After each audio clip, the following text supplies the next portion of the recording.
We want to welcome everyone and thank you for those that are here in the state of Kentucky and across the nation.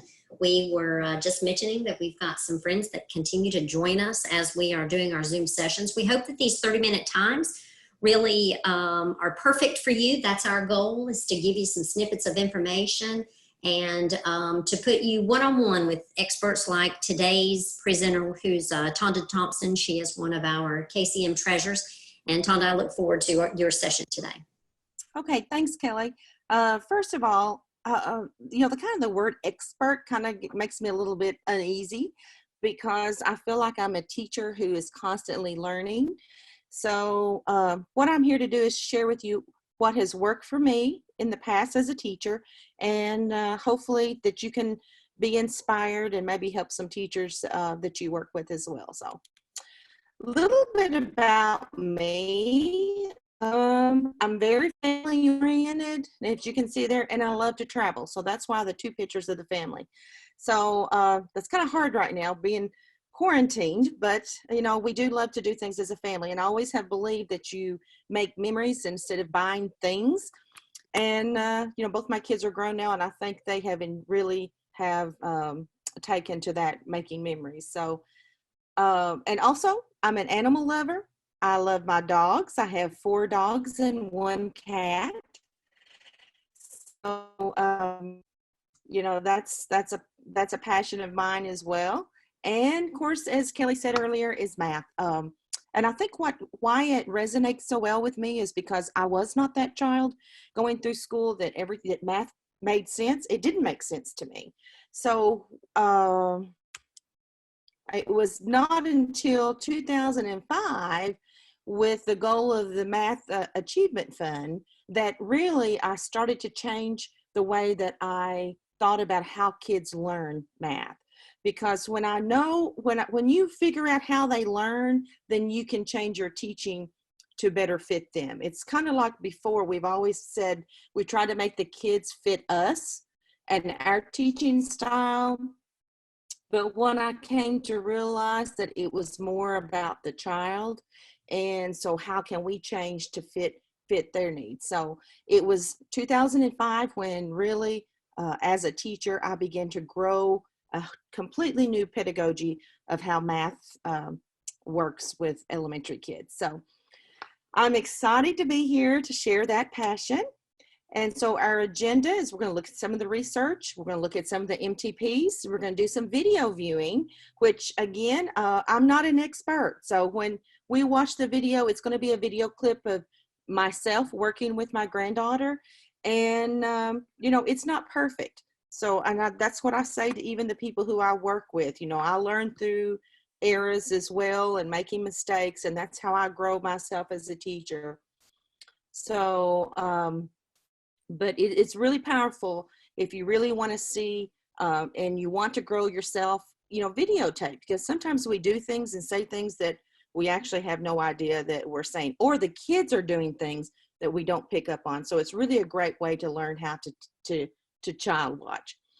And so how is implementing, we're going to talk about the teaching practices again. And so how does implementing those improve reasoning and problem solving in students?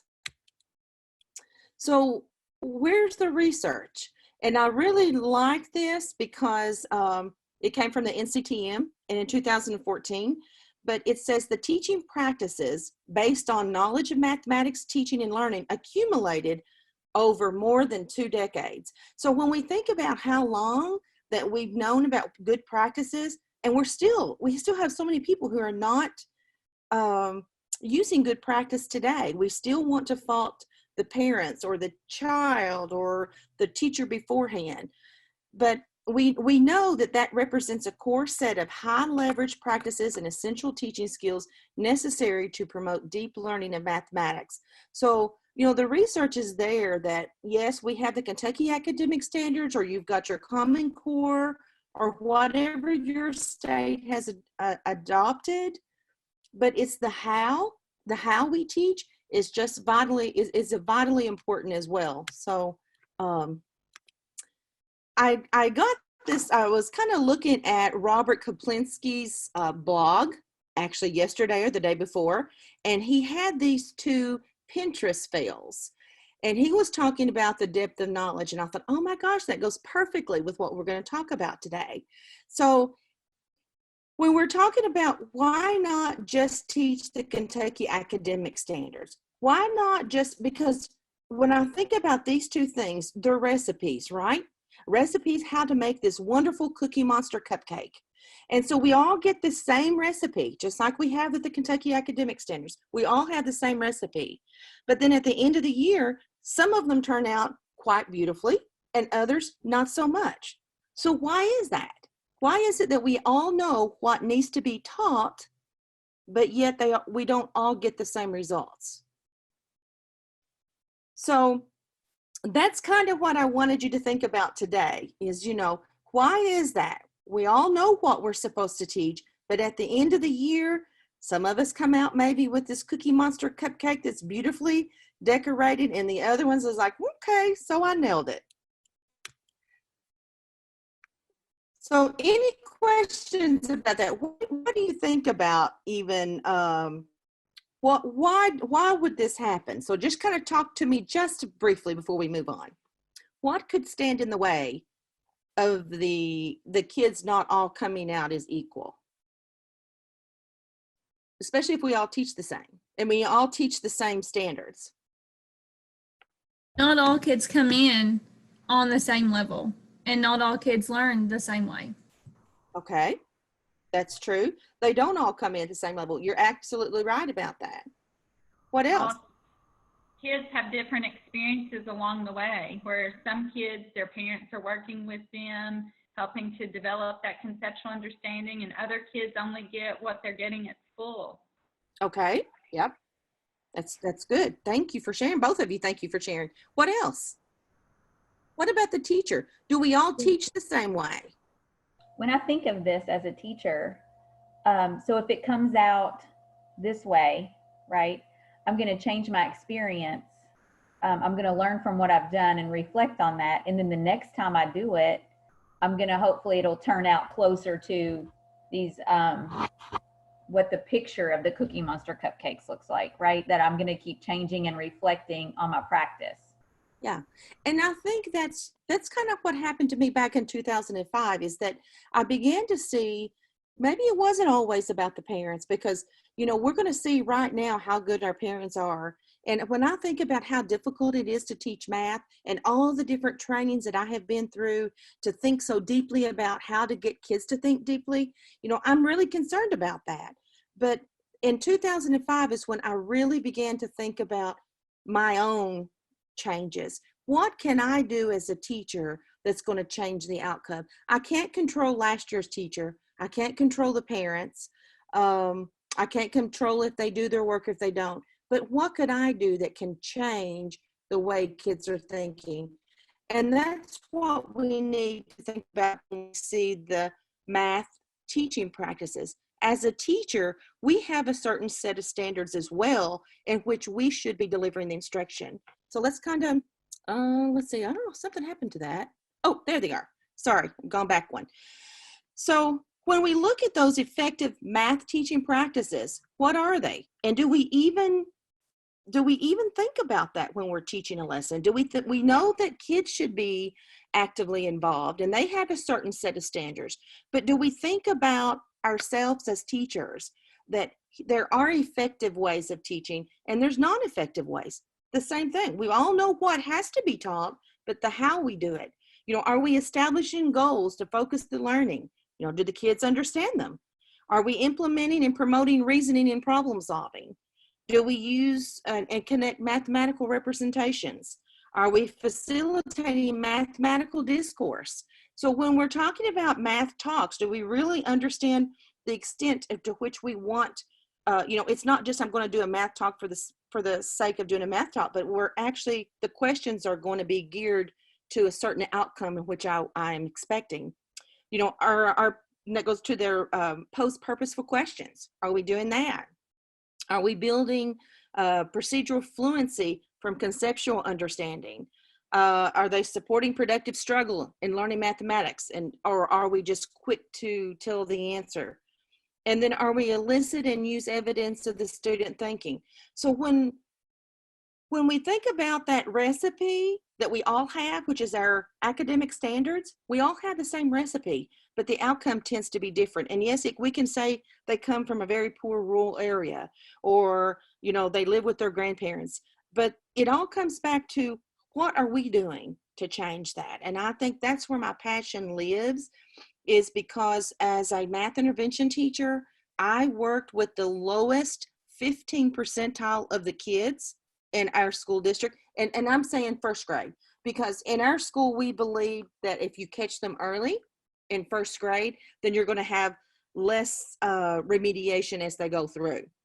So I would work with somewhere between 25 and 30 kids a year, just first grade.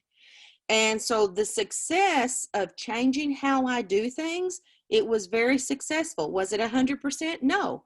But I could almost guarantee 80% of the kids that I worked with was back at or above grade level.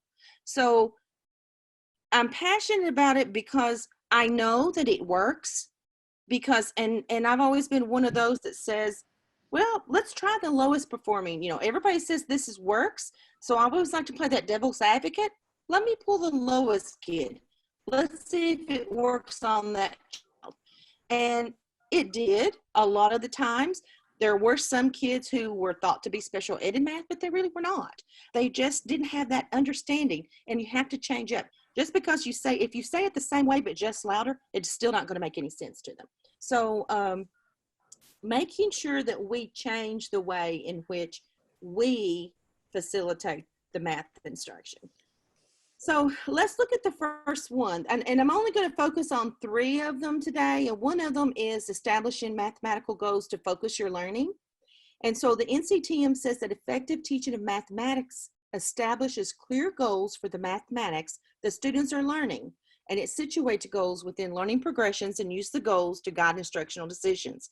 So that's kind of like a mouthful, but when I think about that, I think about all of the I can statements that we like to post. And sometimes we're just posting them because we know that they're supposed to be posted, or do the kids really understand and mean something to them when they see those goals? So one of the things I want you to think about is, when and how might you communicate lesson goals in ways that make sense to students?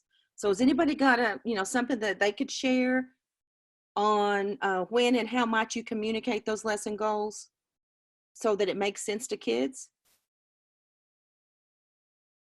Anyone want to share something there? And it's a very safe space. Those of you who know me know that, there's no wrong answer. We're all building and learning from each other. And I hope that, that you'll feel comfortable enough. And that's the way I want my students to feel comfortable. It's okay. I don't care to talk. This may or may not be right, but no, there's no wrong answers. Our teachers within our building, we have to have our goals posted for the students, and because we get observed and stuff all the time. And so I think what practice has began is the teachers kind of review before the lesson. Today we're going to do this, or today we're going to be making 10. Just Sure. kind of introducing the goals that way. Absolutely. And so we've been doing a lot of math talks. Sometimes they do them at the beginning, and sometimes they kind of, when they do the discourse at the end of the lesson, they bring that back in. So they refer back to their goals. Great. Yes, so very good. That's how our teachers are using them. Okay, good. Thanks, Jamie. Anyone else want to share how their goals are communicated in your school? At my school, they've gone to personalized learning in the classroom. So as kids work, every kid could be working on a different goal. And I push in along with my intervention kids. And so when they come to me with a proof of learning, if they've passed that proof, then I help them figure out, especially first graders, the big ones, figure out what their next goal is. And then I end up reading that goal of, I can add multiples of 10 to a 2-digit number. Now I'm going to add 2 digits plus 2 digits. That's one way I do it, just pushing into a classroom. Yeah, great. Thank you, Jennifer. Yeah, exactly. Because, that's a different perspective when you push in versus just a classroom teacher. Yeah, thank you so much for sharing that. Yeah, anyone else? And we're going to watch just a clip. And like I said, it's a video. We're just going to watch like a couple minutes. And I want you to see at the very beginning about, did I do a very good job communicating the goals? Could I have done it in a better way? Could I have said something differently? So just kind of take notice about that. And then again, I don't claim to be an expert. These are not edited videos. So, just remember that we're all in this together and we're all learning. So sometimes, let's see, I see Cindy says, sometimes I don't want to tell students, I would rather pose okay, let me see. Let me get this out of the thing here. Oh, Cindy says, sometimes I don't want to tell students what I plan for them to learn. I would rather pose a problem and see how they will solve than at the end tell them the big idea. Yeah, that's true. That's a good way as well. Maybe that letting them tell you the goal at the end. What was the goal? Yeah, I agree with that too. So let's kind of take a quick peek at the beginning. Let's see. So what we're going to do first is we're going to do some counting. Can you do some forward counting? Like say, start with 5 and count forward. So 5, what would come after 5? No, you're going backward. Let's go forward. So 5, what comes next? Keep going. 7, 8, 9, 10, 11, 12, 13, 14, 15, 16, 17, 18, 19, 20. Okay, stop right there. Can you start at 14 and count forward? Say 14, what would come next? 15, keep going. 16, 17, 18, 19, 20, 21, 22, 23, 24, 25, 26, 27, 28, 29, 30. All right, great. Can you do some backward counting for me? Okay, can you start like say at 3 and count backward? Okay. 3, 2, 1. Yeah, just like that. So we're going to do some more like that, okay? Can you start with 7 and go backward? 7, 6, 5, 4, 3, 2, 1. Perfect. Can you start with 10 and go backward? 10, 9, 8, 7, 6, 5, 4, 3, 2, 1. Yes. Well, what if I said start with 15 and go back? Can you do that? Okay. 15, 14, 13, 20, 10, 11, 12. Okay, stop right there. So what we're going to be doing today is we're going to do some backward counting. We're going to practice. We're going to do some practicing on some backward counting. And then I have a game for us to do after that. Okay? So Okay, so what did you notice at the beginning?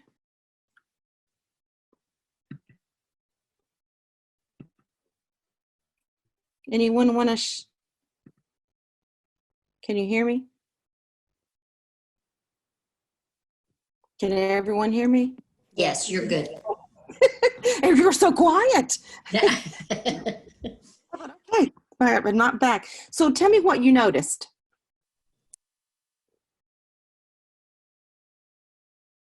Did you see what the problem was in the video? Could you tell what where the problem area was with her? Someone want to talk about the problem area that they saw? Anyone? Yep, I'm seeing some backward sequence, counting backward. Yeah, and specifically, what was the issue with the backward counting sequence? She did have an issue, but she had one particular issue that she was struggling with. What was that?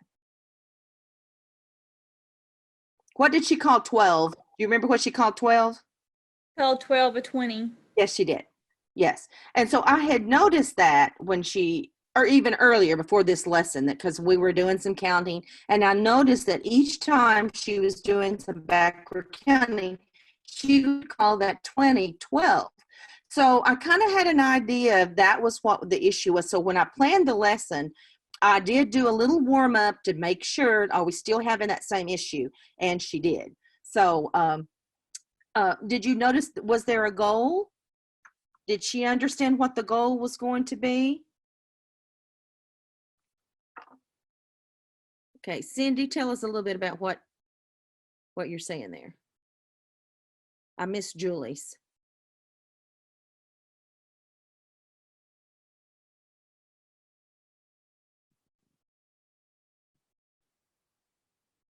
I like Okay. how you post it as a question mainly. Can you count back? Can't you? Because that's still saying the goal, but it's posing it as a question also. Yeah. Yes. Yes. Good. Thank you, Cindy. Okay. As someone said, 12 and 20 are typical for students to confuse. Absolutely.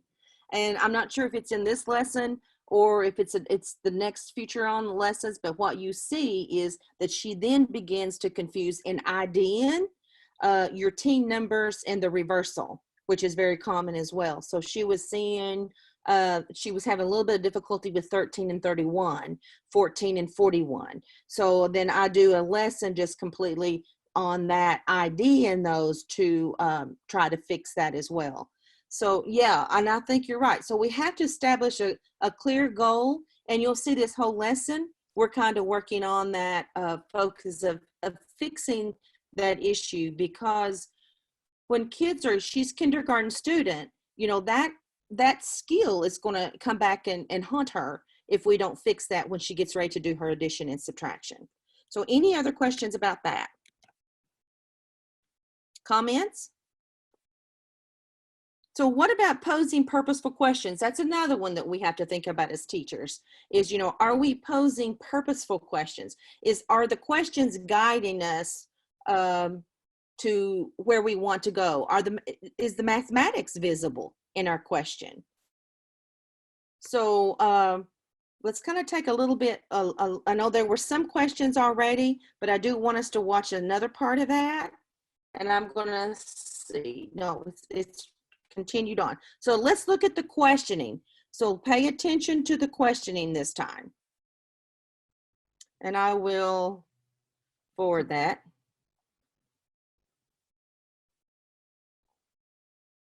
Okay. After that. Okay, so can you show me 20 on the number line? Where is 20? Number 20. Yep. So can you point to each one of these numbers and tell me what they are? 20, 9, 19, 18, 17, 16, 15, 14, 13, 12, 11, 10, 9. Okay, now this time I'm going to cover them up. Okay, so we're going to start here again. What's the number? 20. Okay, what would be right here where you can't see it? 19, Yep. 18, 17, 16, 15, 14, 13, 20. Okay, what's this one here? 20. And there's 20 right here. So what number could be right there? Right before 13, what would you say? Can I count one? Sure, you can count out loud too, so I can hear how you're doing it. Yeah.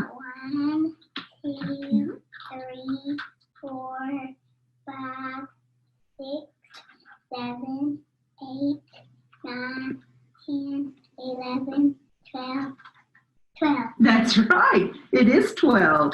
What's next? 11. Good. Okay, we're going to try that one more time. Okay, so what were some of the questions that you heard?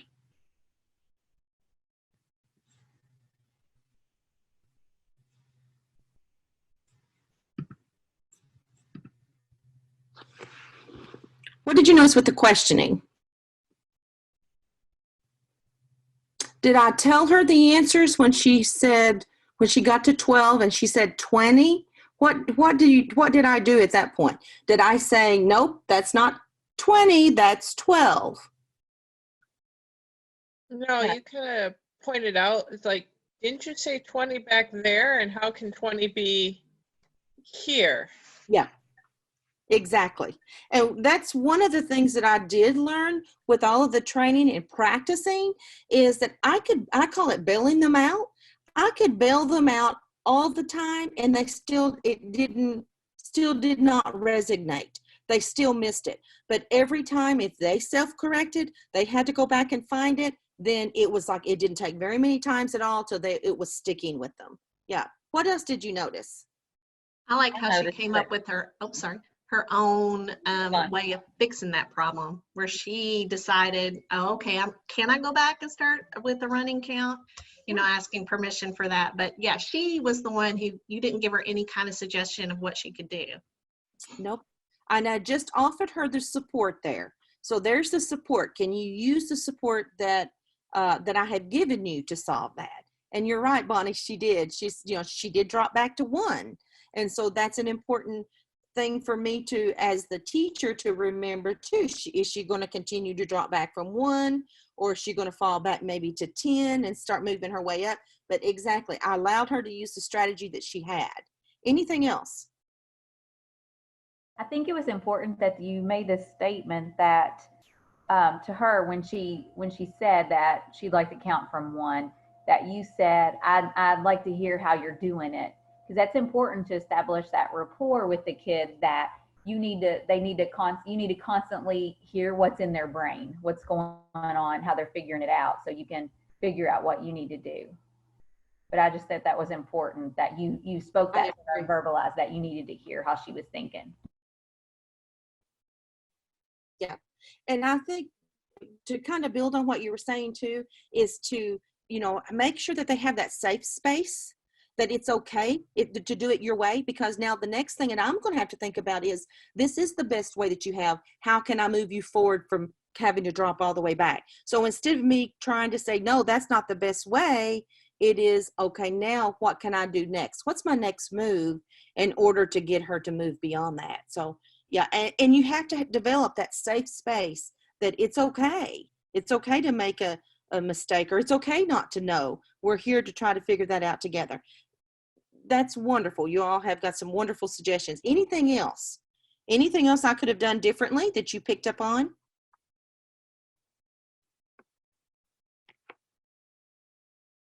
I see some people putting some things in the chat.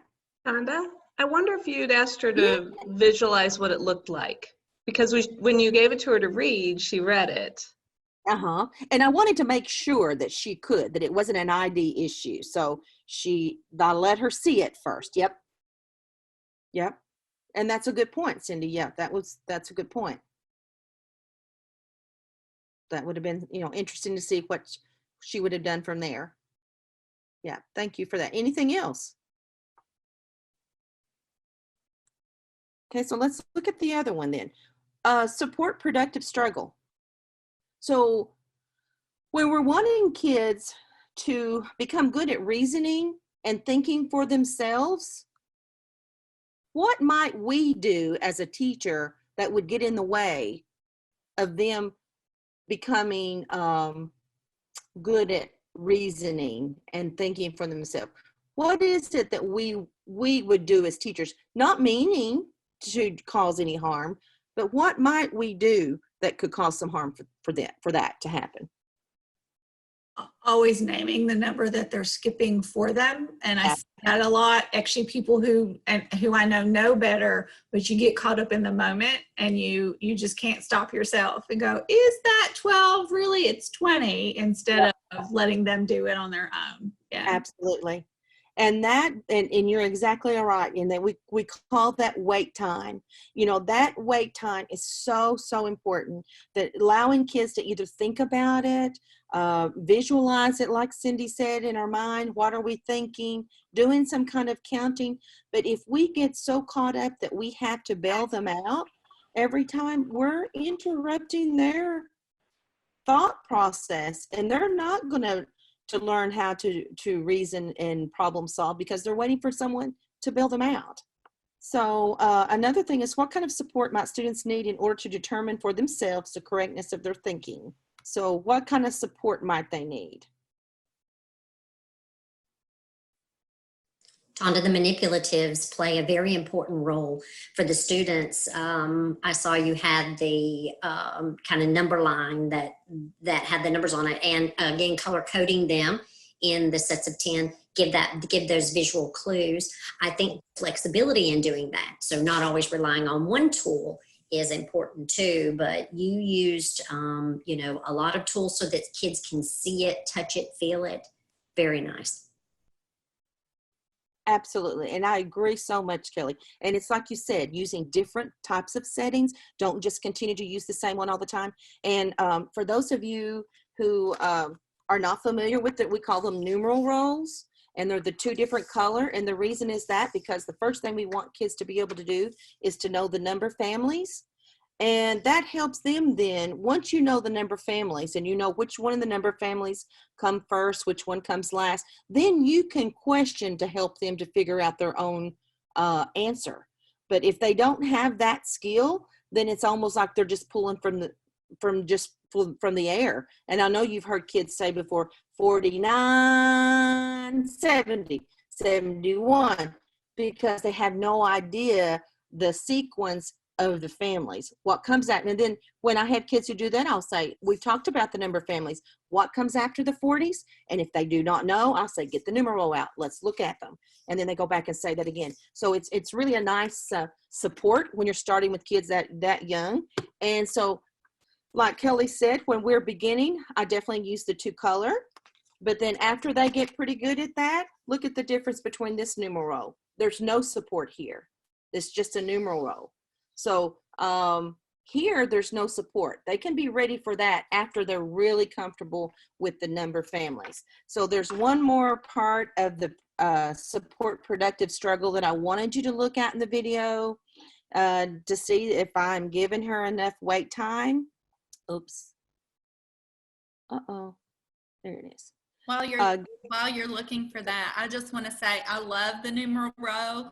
And when I'm working with my students, if we're not actually working with that, and I'm questioning them about numbers, they'll actually, if they're stuck, they'll actually get up and go over and get it and use that tool. And then they're like, oh, okay. So they're making those connections. And that numeral row is really helping them to understand going across those decades. And you're right, Sloan. And it's such an inexpensive piece of paper. You know, it's not an expensive tool that you have to buy. And in the handouts, I did the best I could write down some directions, and it's really simple after you make one. So if at any time, if you don't understand my directions, then, you know, please FaceTime me. We can do it together. Email me and I'll send you my my phone number so we can FaceTime and we can do them together. But this is extremely powerful tool for the very early years. So let's just kind of watch a couple more minutes of this.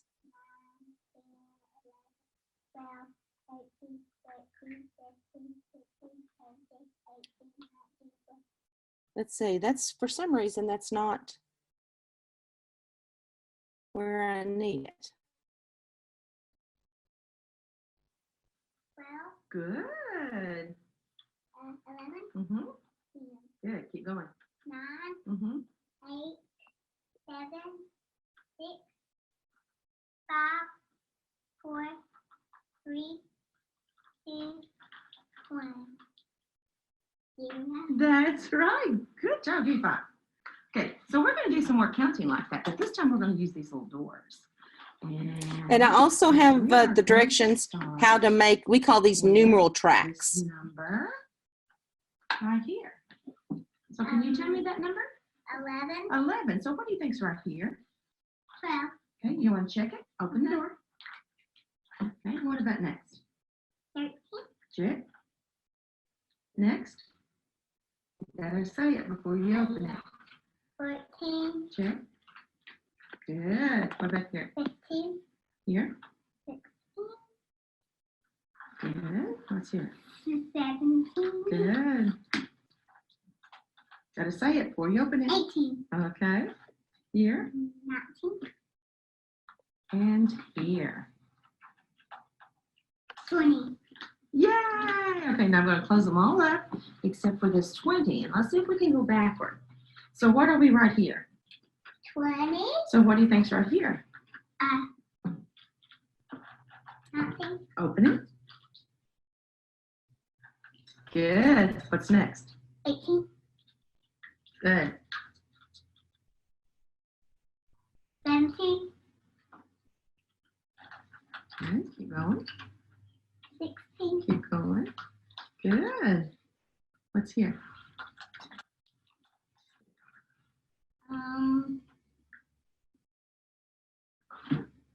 16. Okay. Put your eyes. Yes. What's next? 14. Good. 13. Uh-huh. And I'll open this one. You gotta say it first. 12. Open it. Are you right? Mhm. Okay. And what's next? 11. Very good. Okay, close them. Okay, so we're not going to have time to watch the treasure hunt game, but I did want you to know that this video is available. And I think, Kelly, you got it in somewhere with KCM, right? Yes, yes, yes. And they're Okay. embedded. Our folks ought to be able to click on the link in the presentation and watch the video because it's on our YouTube channel. It's an unlinked video in our YouTube channel. Okay. Yeah, so even if they have the PowerPoint, they should be able to link it, right? Absolutely. Okay. Yeah. Okay. So you're welcome to finish watching. That's about 20 minutes and you'll see how we play the treasure hunt game. So I did give directions on how to play the treasure hunt game. And what I love about that game is, you know, with her, yes, I worked on the team sequence forward and backward because that's what she needed. But you can even do that if you have a child who's doing skip counting by 2s or 3s or counting by 10s off of the decable, 3, 13, 23, whatever the sequence is that you're wanting them to count, you can just differentiate that. And, if you're at home, just use index cards, cut them up, just like make them just like index cards.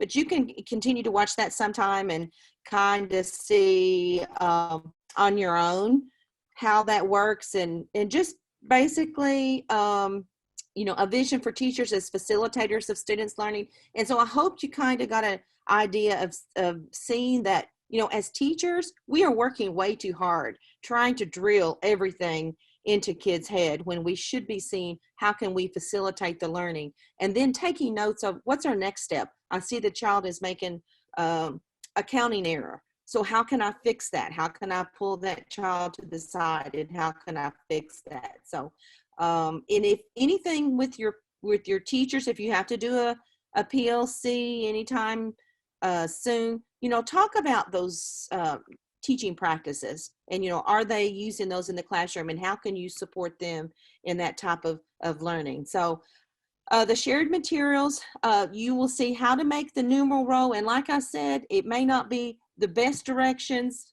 but if not, I'll be glad to walk you through that with FaceTime. Also, I sent some activities on what are some things I can do with that numeral row. So I sent you a couple things, or not a couple things, couple pages of different activities to use with the numeral row. Also how to use the numeral track. And again, you can do the same thing with that. You can do count by 2, so you could just switch out. And those were just those sentence strips like you use in reading, and I just cut those to fit under there, and then whatever I'm working on, that's what I put under there. So, and it doesn't matter what, if I'm working on crossing to a next decable, if I'm working on counting by 2s, counting by 3s, those things go under the tracks. We look at them and say them, and then we say them and then see them. So it's just kind of like a cover for them to have that mental image of that. And then the treasure hunt game is just a fun way that we can follow up with something fun to kind of, I call it drill it home from what we were working on. So any questions? I appreciate you all so much. We've got, that's all I have. I hope you enjoyed seeing the video, and I'll let Kelly take it from here because I'm running a little over and I'm sorry. No, that's a wonderful when Tonda gets talking about math intervention, her passion comes through. And you can see what a great job she did. That was her precious little granddaughter. And so we did put a little bit of that in the chat. So how lucky Lachlan is to have you as her grandmother. We always like to end with some kudos for Tonda, who really worked hard to put this presentation together. What part did you love about Tonda's presentation today?